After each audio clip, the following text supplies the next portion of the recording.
In the figure on the right, Q represents, well, let's look at our two shapes here and use the one on the left as a guide to label or value the one on the right.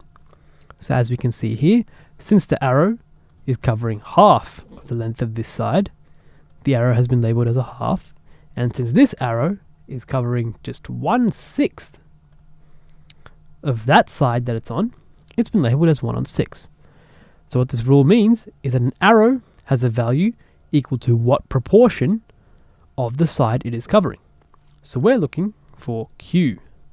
Now Q is actually encompassing 1, 2, 3 squares out of the 4 that are here. So out of the 4 squares, Q, this arrow here, is covering 3 of them. So the figure on the right, the Q represents 3 on 4. So our answer should be D.